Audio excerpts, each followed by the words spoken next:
Takva, vicdanda bir hassasiyettir. Unutmayın bunları. O şuurda bir şeffafiyettir. Sürekli bir haşyettir, saygıdır. Arz edeceğim misaller. Vicdanı duyarlı insanlar, takvaya namzet insan, Kur'an'ı anlamaya, istifade etmeye, bu kutsi kitabı, bu celil kitabı hayatına, hayat kılmaya namzet demektir. Şuuru aydınlık, gördüğü her şeyi ters görmeyen, ters anlamayan, tam tanıyan insan, Kur'an'dan tam istifade edecektir. Ve derin bir saygı hissiyle Allah karşısında daima boynunu burup bekleyen insan, Kur'an'dan istifade edebilecektir. Takva, büyük uçurumlara düşmekten kendisini alıkoyan, kandan irinden deryalarda boğulmadan, maksuduna vardıran insan için bir silahtır, bir binektir, bir zattır, bir zahiredir. Bu işi yapana da müttaki denir. Takva, şehvetin, kinin, nefretin, garazın, öfkenin, inkarın, tamağın kancasına takılmadan, üveykler gibi kanatlanıp Allah'a vasıl olmanın adıdır. Birinciler itibariyle vicdan hassasiyeti planında, şuur şeffafiyeti planında takvayı düşündüğümüz zaman sizlerin arasında da takvayı temsil eden insanlar bulmak mümkündür. Çoktur. Bu manada. Zaten siz baştan 5 vakit namazınızı kıldı mı, 5 büyük günahı terk etti mi, takva dairesine adımınızı atmış sayılırsınız. Bir ölçüde Kur'an-ı Kerim'den istifadeye namzetsiniz demektir. İlk surenin ilk ayetlerinde Allah sizden bahsediyor. İsmen Übey ibn Kâb'den bahsettiği gibi hadis-i şeriflerde, İsmen Zeyd ibn Harise'den bahsettiği gibi Kur'an-ı Kerim'de Allah cemaat halinde müttakilerden, sizden bahsediyor. Allah müttaki deyince melekler şimdi göklerin çeşitli tabakalarından, makamlarından, buğutlarından, derinliklerinden başlarını uzatıp sizin alınlarınızda takva alınları tanımaya çalışıyorlar. Hüden lil muttakin. Zira siz alınlarınızdaki kirleri 5 vakit namazda onun abdestiyle çoktan yıkadınız.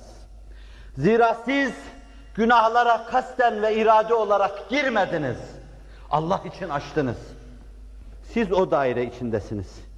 Allah o dairede derinleşmeyi, o nurdan helezonda yükselmeyi, başınızın Kabe Kavseyn'e ulaşmasını size ve bize muvaffak eylesin, müyesser eylesin.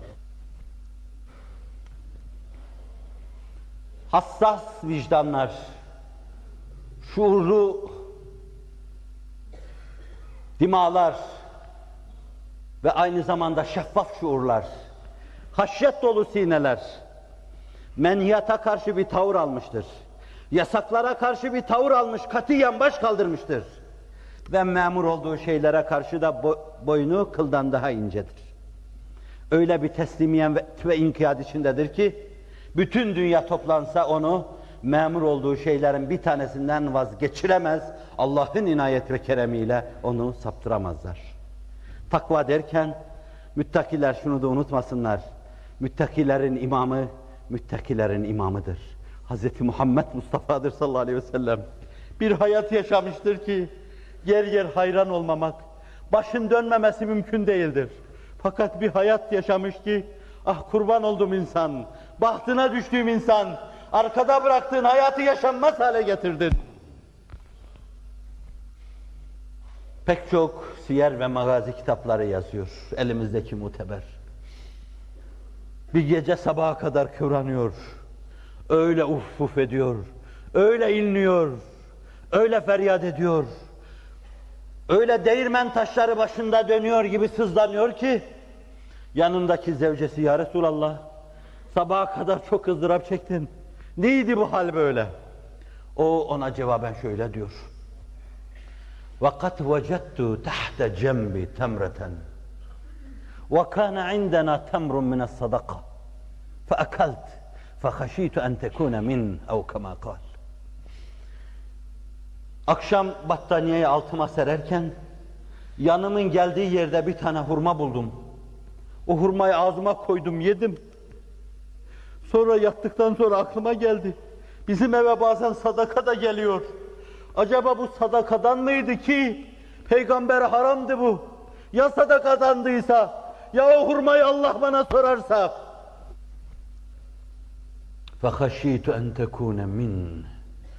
Korktum ki o sadakadan olan hurmadan olur. Kendi şahsi hayatı adına bu kadar düzgün yaşadı. Bir hurmaya karşı bile bu kadar hassas yaşadı. Zira vicdanı çok hassastı. Zira şuuru onun çok şeffaftı. Zira sürekli haşyet altında, saygı içindeydi. Ve Kur'an'ın her yanından istifade ediyor. Baş müttaki. Ne mutlu size ki baş müttakinin arkasında, müttakiler safında bulunuyorsunuz. Arkasındaki insan geri değildir. Bir gün iftar vakti, o Mekke'nin, Medine'nin sıcağı altında oruç tutma ve sonra kurumuş dudaklar, bulanmış gözler, Allah kutsi hadisinde ne güzel anlatır onu. Kullarım, çok defa ben size bakıyordum, gözleriniz çukura inmiş, avurtlarınız çökmüş, renginiz benziniz atmış, karnınız kasıklarınıza geçmiş, benim için oruç tutuyordunuz. Kulu veşrebu heni'an bima esleftum fil eyyâmil hâliye. Bugün yiyin için kendinizi sıktığınız, İslam'ı bütün ağırlığıyla sırtınızda taşıdığınız o günlere karşılık bugün yiyin için mutlu olun, mesut olun. İşte öyleydi en birinci sahabi Ebu Bekir. Bakışı bulanmış, gözleri çukura düşmüş, avurtları çökmüş, karnı kasıklarına girmiş, bir yudum su bekliyordu. Bir lokma çorba getirdiler. Sorardı nereden diye. Devletin başındaki insandı ama sorardı. Sordu yine. Sordu ama bu defa ihtimal ki çok acıkmış, dayanamamış, gırtlağına kadar gittikten sonra sordu nereden diye. Hizmetçisi, ben bir dönemde kahinlik yapıyordum. Kahinlikten alacağım bir şey vardı. Birisinin aklına esmiş, şimdi getirdi verdi. Ben bugün size gelirken bu yemeğin masrafını oradan ettim. Şarkı Anadolu'da, Erzurum'da of babam of derler. Of babam of. Sen gör ki Ebu Bekir bileğine kadar elini ağzına soktu. Midesine inen şeyleri dışarı çıkarmak için. Aman Allah'ım nasıl zorluyor. Gözleri kan çanağına döndü. Neden? Kahinlik gibi, gayıptan haber verme gibi, cincilik gibi, büyücülük gibi, sahtekarlık yoluyla elde edilmiş bir şey, ondan bir lokma gırtlağına gitmişti. Gırtlağın bununla kirlendi denseydi, o gün bir gırtlak, burun, boğaz mütehassısı olsaydı, gider onun önüne otururdu. Benim gırtlağımın, şu haram çorbanın değdiği noktalarını rica ediyorum bıçakla alıver derdi. İslamiyet'te bekaretin babası. Başka şeye gözünü açmamış. Fikrini, zikrini, bikrini korumuş. Tevafuken değil, gerçekten Ebu Bekir olmuş. Ebu Bekir, haram bir lokma karşısında gözleri kan çanağı oluyor, dışarıya atıyor onu. Neden? Çünkü vicdanı hassas, çünkü şuuru şeffaf, çünkü içi haşyet dolu, Allah'tan korkuyor. Ve bu bir devletin başında. Öyle bir hayat yaşıyor ki kılı kırk yararcasına. Benim biraz evvel Efendimiz'e bakarak söylediğim sözü onun hakkında Hazreti Ömer söyleyecektir. 2,5 sene Efendimiz'den sonra büyük emaneti sırtında zor taşıyor. Bu yönüyle ne kadar Ömer bin Abdülaziz'e benzer. Dünyada hep beraber olduğu dostunun firakına dayanamama gibi, eskilerin ince ağrı dediği bir hastalık mı? Beli bükülmez bu adamın belini büktü. En şiddetli günlerde bile Allah Resulü'ne gelen hücuma Bağrını açmış kalkan gibi. Hep başında durmuş bir şemsiye gibi, bir yelpaze gibi. Hiç eğilmemiş. Ama Allah Resulü sallallahu aleyhi ve sellem irtihal ettikten sonra öyle eğildi, öyle büküldü ki iki büklüm oldu.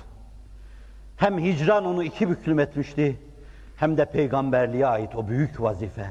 Milleti idare vazifesi.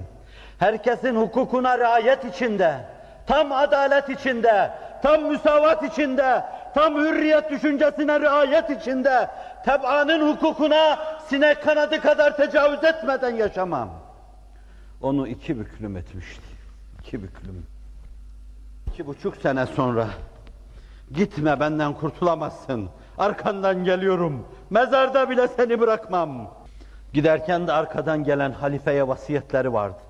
Bu vasiyetler arasında ihtimamla, polis refakatinde bizim devlete ait, Merkez Bankası'na ait hazineleri taşıdığımız gibi hassasiyetle emniyet içinde arkadan gelen halifeye, devlet reisine götürülecek bir güveç gönderiyordu. Bizim çocukların kumparaları gibi bir şey. İçine bir şey atarsın ama çıkaramazsın. Götürdü bu güveci kırdılar, bu testiyi kırdılar. İkinci halife testinin içinden ne çıkacak diye bakıyordu. İçinden küçük bir veraka çıktı. Hayır, veraka değil. Gözüme sürme diye çekeceğim pırıl pırıl bir kağıt parçası. Üzerinde Hazreti Ebubekir'in elinden çıkmış kalemin mürekkebi vardı. Şöyle diyordu: benden sonraki halifeye, bana bir aileyi geçindirecek kadar maaş takdir etmiştiniz. Ben o maaştan geçinebileceğim kadar aldım. Bakiyesini devamlı bu testinin içine attım. Bu arta kalan şeyler benim ihtiyacımın üstünde artan şeylerdir. Bunlar millete aittir. Benden sonraki halifeye tavsiye ediyorum. Allah indinde bir hak olarak tavsiye ediyorum. Bunu benden sonra yeniden hazineye iade etsin. İşte burada Efendimiz Hacerül Esved karşısında dediği gibi, ya Ömer, bu taşın karşısında gözyaşı dökülür işte. İşte bu tabloda gözyaşı dökülür. Koca Ömer çocuk gibi ağladı ve şöyle dedi: Müslümanlığı kendinden sonra yaşanmaz hale getirdim. Nasıl yaparız bunu diyordu. Ama o yapıyordu. Yapıyordu çünkü vicdanı hassastı. Şuur pırıl pırıl, saydamdı. Sine haşyet doluydu. Bu hayat kaynağı Kur'an-ı Kerim'e dudaklarını verdiği zaman istifade ediyor, değerlendiriyor. Onun nurdan iklimi içinde yüzüyordu adeta. Çünkü Kur'an'ın istifadesi böylesine namütenahiye yelken açan insanlara açıktı. Kur'an'a ahlakıyla, düşüncesiyle, tasavvurlarıyla kapalı olana Kur'an'da bir ölçüde kıskançtı ve kapalıydı. İnsan kelamı gibi okuyacak, onu istifade edemeyeceklerdi. Nebilerin başını döndüren, velileri ayrı bir iklime çeken, Asfiya'ya ayrı bir rehber olan Kur'an-ı Mucizül Beyan onlara hiçbir şey anlatamayacaktı. Çünkü onlar takvadan nasipsizdi. Uçurumlardan aşağıya gitmeme, rampalara takılıp kalmama, kandan irinden deryalarda boğulmama, fena duygu ve fena tutkuların kıskancı içine girmeme, akrep kıskancına taht kuruyor gibi zehir üzerine oturmama. Bir manada da takva budur.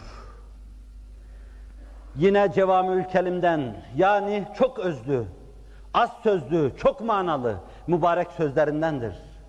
Huffetin nar bi'şşehvat ve huffetil cenne bil mekarih. Cehennem etrafı insanın cismaniyetine, bedenine seslenen zevklerle donatılmış. Cisminin altında kalan, bedeninin arzularını yerine getiren cehennemin yoluna girmiş demektir. Cehennem insanın şehvetleriyle ihata edilmiş, kuşatılmış.